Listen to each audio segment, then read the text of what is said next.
Seorang sahabat bertanya kepada saya bagaimana caranya agar menjadi kaya dalam waktu cepat dan sangat kaya bahkan. Saya langsung menjawab, kebanyakan orang kaya itu thick face black heart. Bisakah mas seperti mereka? Dia menjawab, saya tidak percaya. Saya yakin bisa sukses tanpa muka tembok hati hitam. Saya tidak membalas pernyataan tersebut. Saya hanya berkata dalam hati, saya belum tahu ada orang seperti itu yang kaya raya super kaya yang saya kenal yang hatinya putih. Atau saya belum pernah bertemu dengan manusia super kaya yang dengan jalan baik-baik untuk mendapatkan kekayaannya tanpa makan kompetitornya, tanpa bengis dengan timnya. Beda ketika mereka sudah kaya, mereka bisa sangat putih hatinya seperti Bill Gates, Warren Buffett yang sudah makmur. Mereka sangat penyumbang filantropi jor-joran, bisa lebih dari 20% kekayaan mereka berikan ke orang lain, bukan zakat 2,5% lagi. Mereka bisa kasih 10 kali lebih banyak daripada keharusan mereka memberikan kepada orang lain. Tetapi Bill Gates waktu masih merayap, dia hajar sana sini. Begitu juga konglomerat Indonesia teman saya memiliki aset 12 digit, 13 digit rupiah yang saya kenal ada sekitar 9 orang saat ini. Saya kenal lama, lebih dari 15 tahun, bahkan ada yang sudah 30 tahun saya kenal. Semuanya thick face black heart, super pelit urusan duit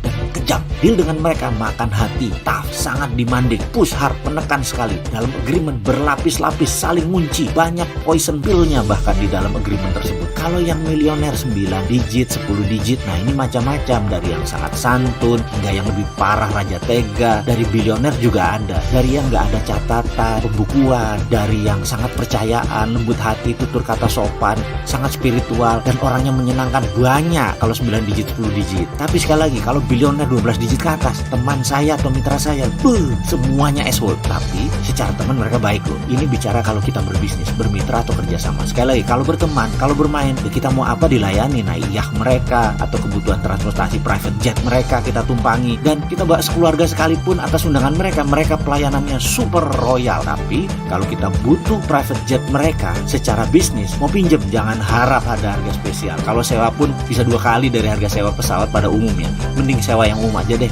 reseh dengan mereka.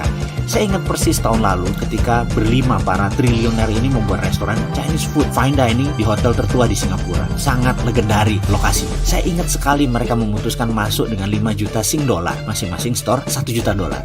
Deal ini terjadi di depan mata saya. Lalu mereka store ke sebuah rekening. Dan ada satu yang memutuskan store-nya lusa. Itu mereka berdebat kencang di depan saya. Kalau lu store lusa, gue store lusa juga. Mending tahan 2 hari duit gue, lumayan bunganya. Itu sebuah kalimat yang sangat spesifik. Dan akhirnya sepakat semuanya store-nya lusa.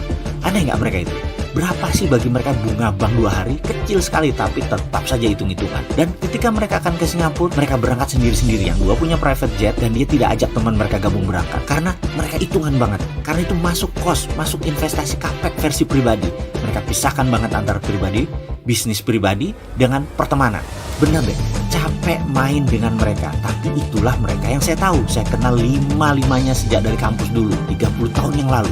2 dari mereka anak konglomerat Melayu kenamaan nasional zaman Pak Harto. Yang 3 triliuner baru, ayah mereka. Yang 3 lumayan lah, 10 digit mah ada. Tapi yang menjadikan 13 digit ya generasi mereka itu. Jadi menjawab pertanyaan sahabatnya, ingin super kaya 12 digit, 13 digit dengan cara tidak muka tembok hati hitam, saya mohon diajari. Pengen banget saya seperti itu, karena saya cukup lumayan buruk juga dalam hal bisnis, sangat tegaan. Salah banget nih saya, maaf ya, saya juga masih belajar jadi orang baik. Orang sontoloyo kayak gini kok mau kasih pelajaran kebaikan.